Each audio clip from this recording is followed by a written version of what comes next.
सुप्रभात बच्चों, साई राम। आज की कक्षा में आप सभी का स्वागत है। हम हिंदी विषय में पद परिचय पढ़ रहे थे। आज का विषय हिंदी उपविषय व्याकरण प्रकरण पद परिचय। ठीक है, तो पद परिचय में हमने क्या क्या पढ़ा है पहले उसको देखते हैं और फिर आगे चलते हैं। ठीक है बच्चों, पद परिचय में हम क्या क्या पढ़ चुके हैं, पद परिचय का अर्थ समझ चुके हैं हम, और इसके आवश्यक पहलू भी हमने देखे हैं। आवश्यक पहलू में हमने क्या क्या देखा कि हमें पद परिचय में किस किस का परिचय देना होता है। उसके बाद हमने लिंग देखा, लिंग किसे कहते हैं, वचन किसे कहते हैं, पुरुष किसे कहते हैं, काल और कारक के भेद हम ये सब पढ़ चुके हैं। उसके बाद हमने संज्ञा के भेद भी पढ़े हैं। ये आपको अच्छे से समझ में आ गए होंगे। अब आ जाता है हमारा सर्वनाम के भेद। सर्वनाम के भेद 6 होते हैं। पुरुषवाचक सर्वनाम, निश्चयवाचक सर्वनाम, अनिश्चयवाचक सर्वनाम, प्रश्नवाचक सर्वनाम, संबंधवाचक सर्वनाम और निजवाचक सर्वनाम। ठीक है, तो सबसे पहले हम पुरुषवाचक सर्वनाम देखेंगे कि पुरुषवाचक सर्वनाम किसे कहते हैं। तो जिस प्रकार से मैंने पहले भी बताया पुरुष में, तो इस प्रकार से इसमें 3 प्रकार के होते हैं। उत्तम पुरुष, उत्तम पुरुष में क्या आ जाता है, मैं, मेरा, हमारा, हम, मुझको, ये सब इसमें उत्तम पुरुष में आ जाते हैं, जो कि आपके अंग्रेजी में फर्स्ट पर्सन होता है, उसी प्रकार से इसमें भी यही होता है। फिर आता है मध्यम पुरुष। मध्यम पुरुष में क्या क्या आ जाएगा, तुम, तू, तेरा, तुम्हारा, तुझको, आप। ठीक है, अन्य पुरुष में क्या होगा, वह, वे, उसे, उन्हें। ठीक है, तो इस प्रकार से 3 प्रकार के पुरुष होते हैं। इस प्रकार से हम उसमें पहचान करते हैं कि ये कौन से पुरुषवाचक सर्वनाम में आते हैं। उत्तम पुरुष में आते हैं, मध्यम पुरुष में आते हैं, अन्य पुरुष में आते हैं। ठीक है, अब आता है निश्चयवाचक सर्वनाम। तो निश्चयवाचक सर्वनाम क्या होता है इसमें देखेंगे।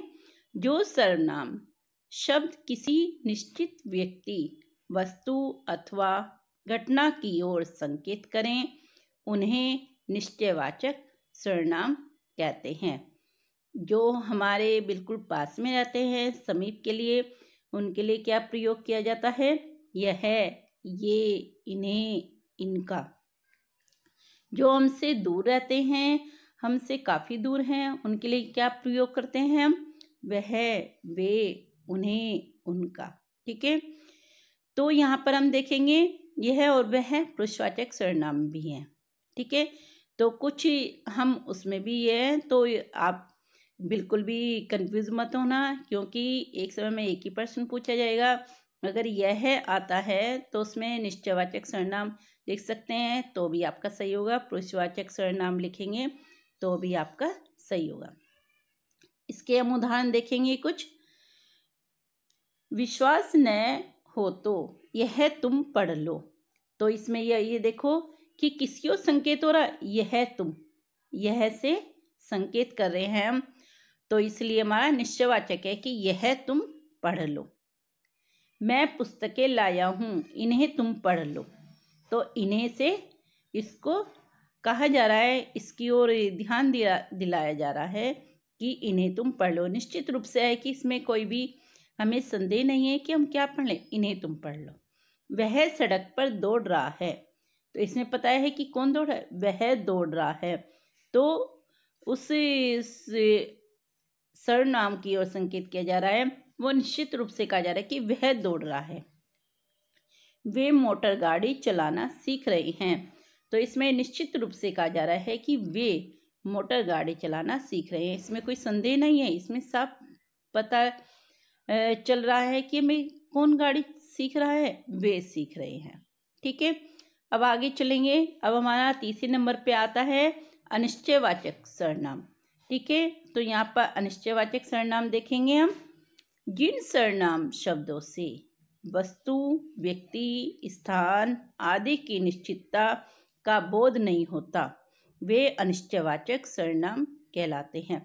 उसमें तो हमने निश्चित रूप से देखा, इसमें हम निश्चित नहीं होते, इसमें हमें संदेह हो जाता है। इस सर्वनाम के अंतर्गत कोई और कुछ आते हैं। अब इसके उदाहरण देखेंगे हम। पहला उदाहरण है हमारा, मुझे कुछ खाना है। तो इसमें क्या है, इसमें निश्चित नहीं है कि हमें क्या खाना है, कुछ खाना है, तो कुछ में कुछ भी हो सकता है। अब दूसरा देखेंगे, मुझे बाजार से कुछ लाना है।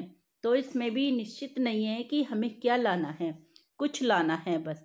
इसमें देखो कि ये प्रश्न नहीं बनता, लेकिन इसमें निश्चित नहीं होता है कि हमें क्या करना है। तीसरा देखो, मुझे कोई नजर आ रहा है। तो इसमें है कि हमें ये नहीं मालूम कि कौन, इसमें कोई नजर आ रहा है, तो इसमें भी निश्चित नहीं है हमारा। अब आगे, मुझे किसी की आवाज़ सुनाई दे रही है। तो इसमें हमें ये नहीं मालूम है कि किसकी आवाज़ सुनाई दे रही है। अगर इसको हम प्रश्न बना दें तो वो प्रश्नवाचक हो जाता है। तो इसलिए इसमें किसी आ गया, क्योंकि हम निश्चित नहीं है, लेकिन हमें आवाज़ सुनाई दे रही है कि हमें किसी की आवाज़ सुनाई दे रही है। तो ये समझ में आ गया कि जिसमें सर्वनाम में जिन शब्दों से हमें ये पता लगता है कि कोई काम कर रहा है, लेकिन हमें नहीं मालूम कि कौन कर रहा है, इसमें संदेह है, निश्चित नहीं है हम कि क्या हो रहा है, कैसे हो रहा है। तो जिनसे हम, जिस बात से हम निश्चित नहीं होते और ये नहीं कर पाते कि क्या काम हो रहा है, कोई और कुछ का प्रयोग किया जाता है, तो वो अनिश्चयवाचक सर्वनाम में आते हैं। ठीक है, अब आगे बढ़ते हैं। अब आते हैं प्रश्नवाचक सर्वनाम। जैसे मैंने कहा कि इसमें प्रश्न पूछे जाते हैं, तो इसमें आ जाएगा हमारा प्रश्नवाचक सर्वनाम में जिन शब्दों का प्रयोग किसी वस्तु, व्यक्ति आदि के बारे में कोई सवाल पूछने या उसके बारे में जानने के लिए किया जाता है, उन शब्दों को प्रश्नवाचक सर्वनाम कहते हैं। प्रश्नवाचक सर्वनाम के अंतर्गत कौन, क्या, कहाँ आदि शब्द आते हैं। कौन का प्रयोग सदैव सजीवों के लिए होता है, व क्या का प्रयोग सदैव निर्जीवों के लिए होता है। ठीक है, अब इसके उदाहरण देखेंगे। अब इसके उदाहरण क्या है। पहला है, तुम क्या खाना चाहते हो। तो इसमें प्रश्न बन रहा है क्या, हम क्या से कि तुम क्या खाना चाहते हो। अब दूसरा, वह क्या कर रहा है, ये प्रश्न आ गया इसमें। तुम रोज क्या करते हो, यह भी प्रश्न है हमारा, क्या से बन रहा है। अब है फोर्थ पे, उस लड़के का क्या नाम है। तो क्या से ये प्रश्न बन रहा है। तो इसमें प्रश्न पूछा जा रहा है संज्ञा और सर्वनाम से, तो इससे हमें प्रश्न का बोध हो रहा है। तो इसमें क्या होता है कि यही है कि हमें इसमें प्रश्न का बोध हो रहा है कि इसमें कुछ प्रश्न पूछे जा रहे हैं, हम कुछ जानना चाह रहे हैं, तो इसलिए प्रश्नवाचक सर्वनाम है। ठीक है, अब आता है संबंधवाचक सर्वनाम। अब संबंधवाचक देखेंगे हम।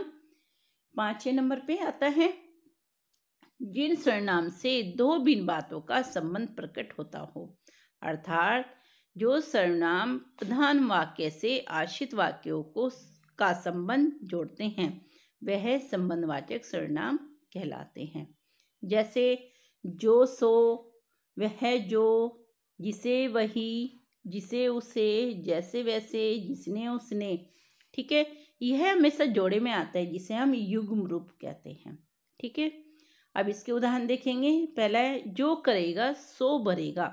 तो यहाँ जो संबंध है हमारा, जो हम जैसा करेंगे वैसे हम भरेंगे, वैसे हमें फल मिलेगा। तो इन दोनों का संबंध हो रहा है। किससे संबंध जुड़ रहा है हमारा, जो से और सो से। दूसरा देखेंगे, जिसे भी देखता हूँ वही व्यस्त है। तो देखने का और व्यस्त होने का संबंध हमें किससे पता लग रहा है, जिसे और वही। ठीक है, अब तीसरा, जैसे उसने कार्य किया है वैसे ही तुम किया करो। तो है कि जैसे उसने कार्य किया, जो मतलब है कि जिस प्रकार से वह कार्य कर रहा है वैसे ही तुम्हें करना है। तो इन दोनों का संबंध किससे जुड़ा हमारा, वैसे ही और जैसे से। अब आगे, जैसे तुम कार्य करोगे वैसे ही बच्चे करेंगे। तो इसमें कार्य करने का और बच्चे उनको देखकर जो कार्य कर रहे हैं, उनका अनुसरण कर रहे हैं, इन दोनों का संबंध किससे जोड़ते हैं? जैसे से और वैसे से। आगे समझ में, इसमें संबंध यही है कि सर्वनाम से हम दो भिन्न बातों का संबंध जोड़ देते हैं। तो इससे हमें क्या पता लगता है कि ये संबंधवाचक सर्वनाम है, जिससे हमें संबंध का बोध होता है। ठीक है, अब आगे बढ़ते हैं निजवाचक सर्वनाम। ठीक, जैसा हम इसके नाम से ही परिचित हो गए हैं, निजवाचक सर्वनाम कि निज कहते हैं अपने को। ठीक है, जैसे इसके नाम से ही हमें पता लग रहा है, निज, निज कहते हैं अपने के लिए।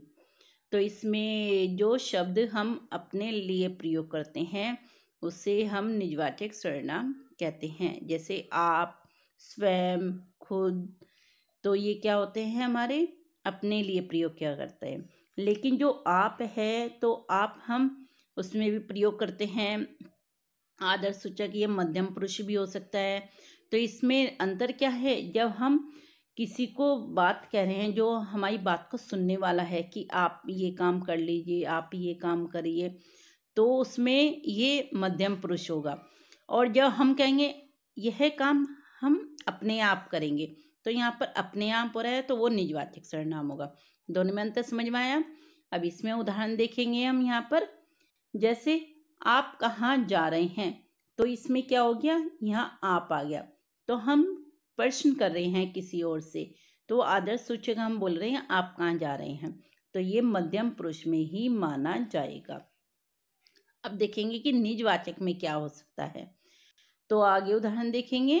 यहाँ पर हम, मैं ये काम अपने आप कर लूँगा, तो ये आप क्या है? तो ये मैंने अपने लिए प्रयोग किया गया है, अपने के साथ। ठीक है, तो मैं ये अपने आप कर लूँगा, तो इसको हम किस में रखेंगे? निजवाचक में। तो ये निजवाचक में ही माना जाएगा। ठीक, इन दोनों का अंतर समझ में आ गया। अब इसके और अन्य उदाहरण देखेंगे हम। मैं अपना काम स्वयं करना पसंद करता हूँ, तो इसमें मैंने अपने लिए स्वयं का प्रयोग किया है। मैंने पूरे पहाड़ को स्वयं तोड़ दिया था, तो इसमें स्वयं से मैंने प्रयोग किया है।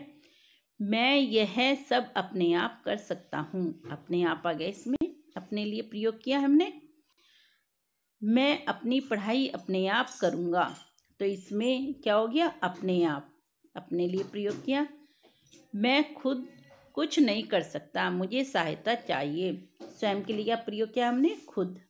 ठीक है, तो आपको ये समझ में आ गया। इस प्रकार से निजवाचक में हम जो सर्वनाम अपने लिए प्रयोग करते हैं उसे हम निजवाचक सर्वनाम कहते हैं।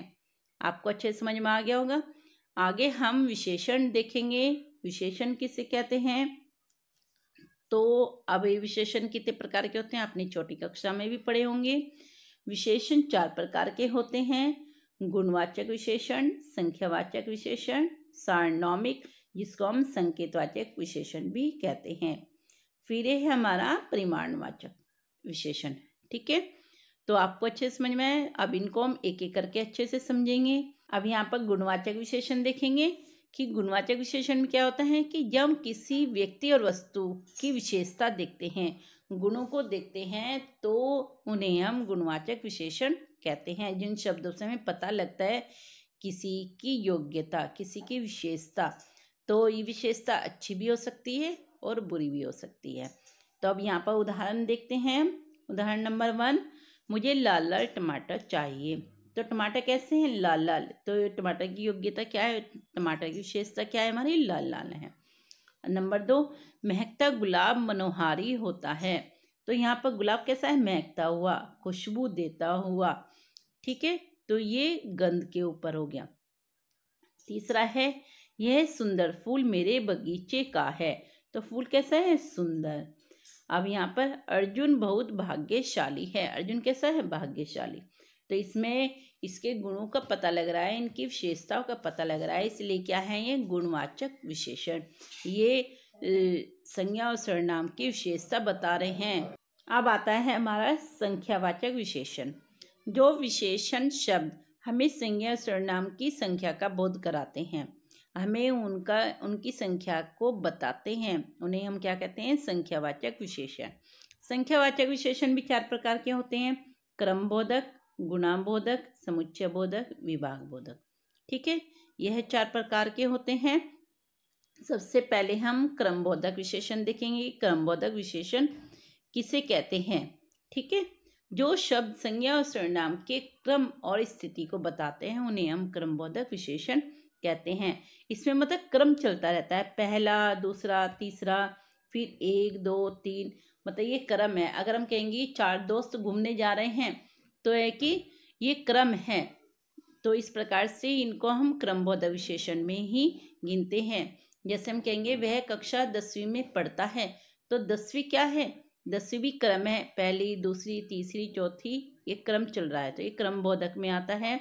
आगे हमारा गुणाबोधक। तो गुणाबोधक में हम क्या करते हैं? जो शब्द संज्ञा और सर्वनाम के गुणाबोधक को बताते हैं उन्हें हम गुणाबोधक विशेषण कहते हैं। जैसे दुगुना, तिगुना, चौगुना, दोहरा, तिहरा, चौहरा। ठीक है, इसमें दुगना हो जाता है कि जैसे उसने दुगना काम किया है, तो इसको हम क्या है, गुणाबोधक में ही मानते हैं। तो समझ में आ गया गुणाबोधक किसे कहते हैं।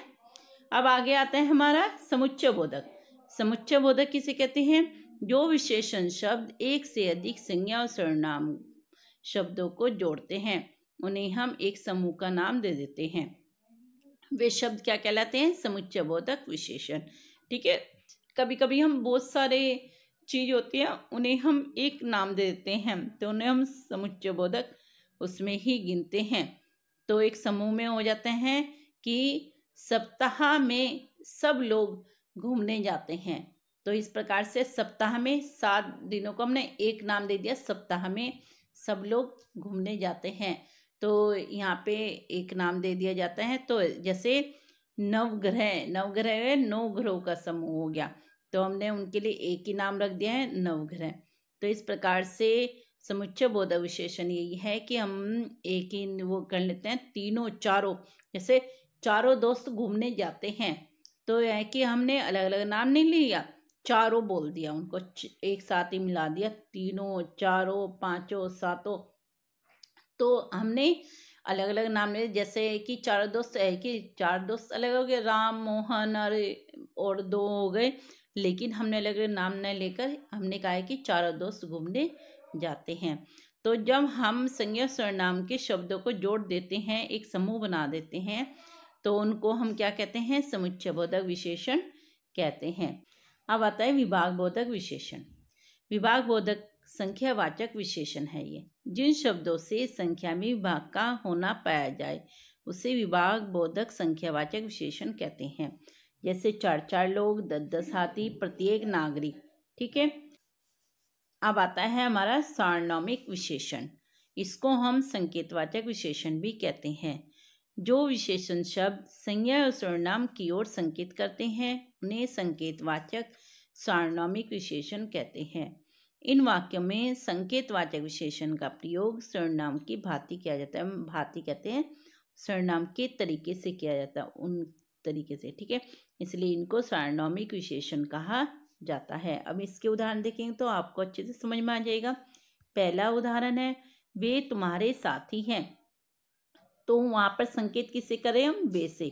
ठीक है, कि वे तुम्हारे साथी हैं, तो वे क्या है? हमारा सार्वनामिक विशेषण है, क्योंकि वो संकेत करें तो इसको संकेतवाचक भी कहा जाता है। दूसरा, वह बालक खाना खाता है, संकेत किससे हो रहा है? वह से। ठीक है, कौन सा बालक? वह बालक।